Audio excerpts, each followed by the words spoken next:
Assalamualaikum warahmatullahi wabarakatuh. Perkenalkan, nama saya Muhammad Wildan Fatur Rizky dengan NIM 25303030 dari Prodi Manajemen Informatika semester 2 dari Universitas Teknologi Digital Besta Tegal.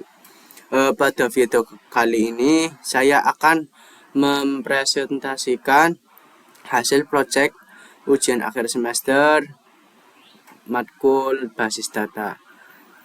Objek yang saya gunakan itu adalah sistem kampus yang terdiri dari 6 entitas, yaitu mahasiswa, KTM, dosen, perkuliahan, jadwal kuliah, dan nilai. Langkah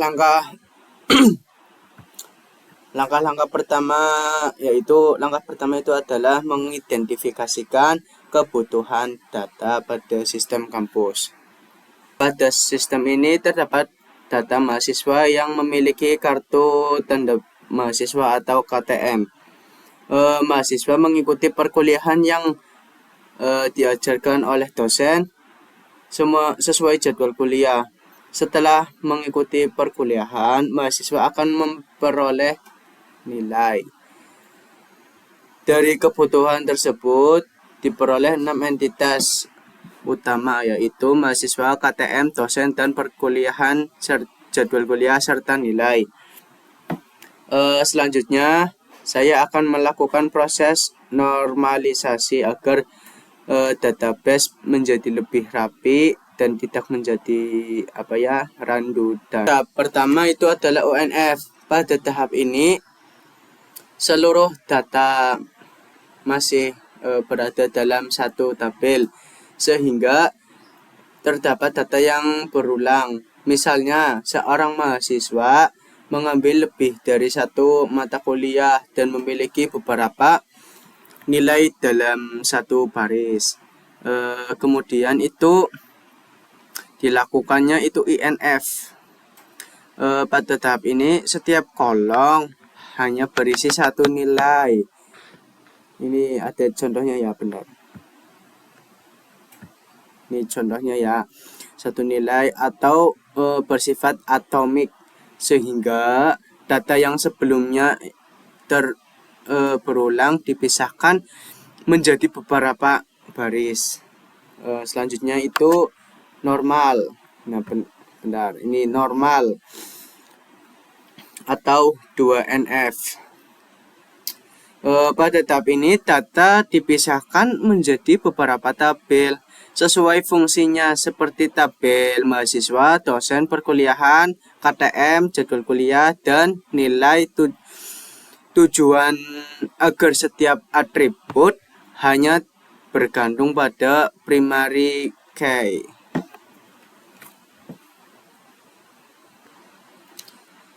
Selanjutnya itu tahap terakhir.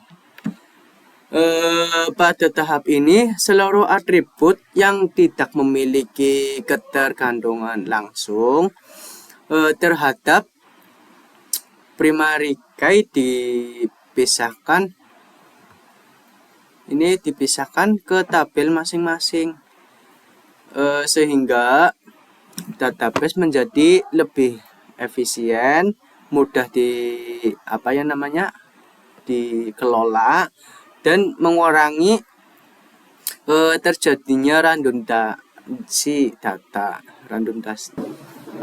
Selanjutnya itu saya akan membuat entity relationship diagram atau IRD. IRD ini terdiri dari 6 entitas, yaitu mahasiswa, KTM, dosen, perkuliahan, jadwal kuliah, dan nilai. Ya, di sini udah ada contohnya ya.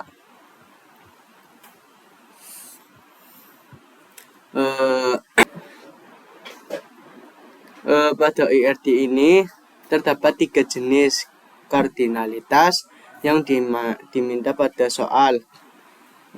Yang pertama itu adalah one to one atau 1 dan 1, yaitu hubungan antara mahasiswa dengan KTM. Berarti identitasnya mahasiswa itu di KTM ya.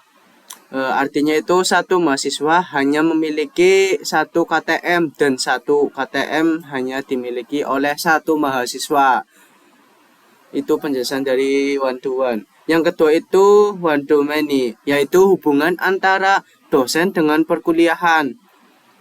Artinya itu satu dosen dapat mengajar banyak mata kuliah, tetapi satu kuliah hanya diajar oleh satu dosen, ya.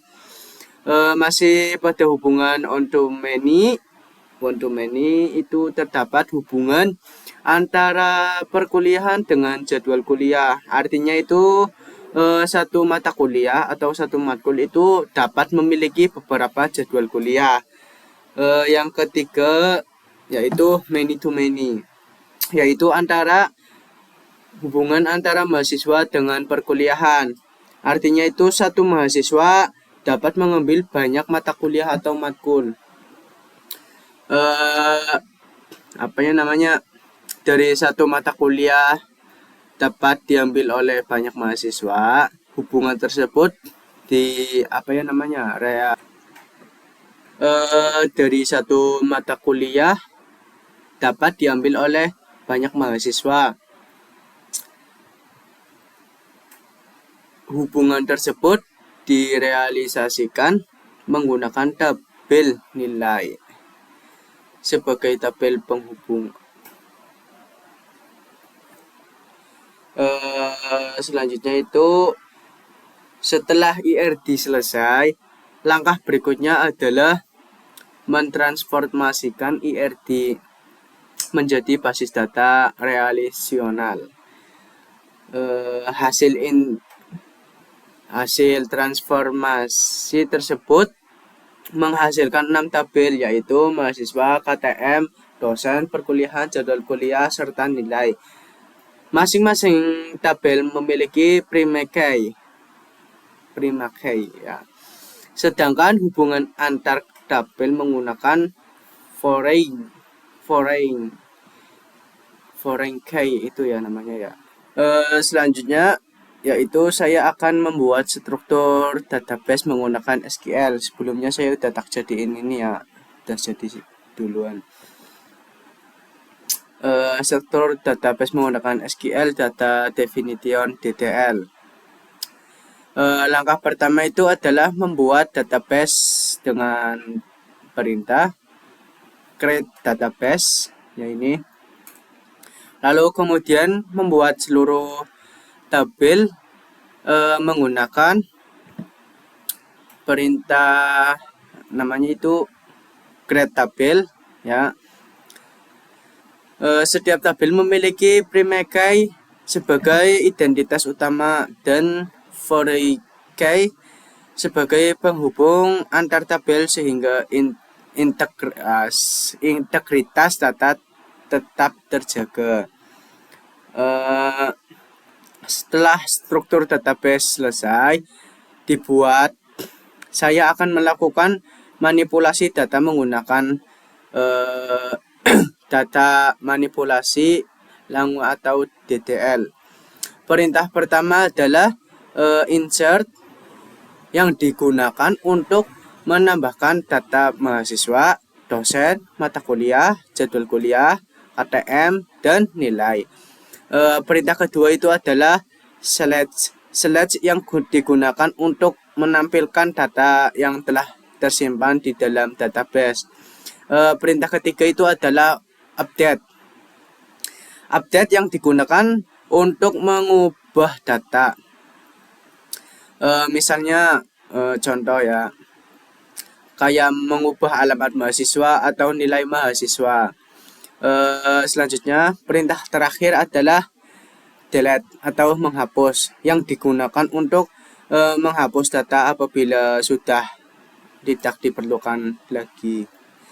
Dengan menggunakan DML, data pada database tersebut dapat dikelola dengan lebih mudah. Ya ini udah tak spill ya SQL-nya. Demikian presentasi proyek ujian akhir semester mata kuliah basis data yang dapat saya sampaikan. Semoga hasil proyek ini dapat memenuhi seluruh ketentuan yang diberikan dan bermanfaat sebagai implementasi konsep normalisasi rancangan IRD basis data rasional serta penggunaan SQL, DDL, dan DML. Kurang lebihnya saya mohon maaf. Bila ada tutur kata yang kurang berkenan di hati Anda, mohon dimaafkan. Akhirul kalam. Wassalamualaikum warahmatullahi wabarakatuh.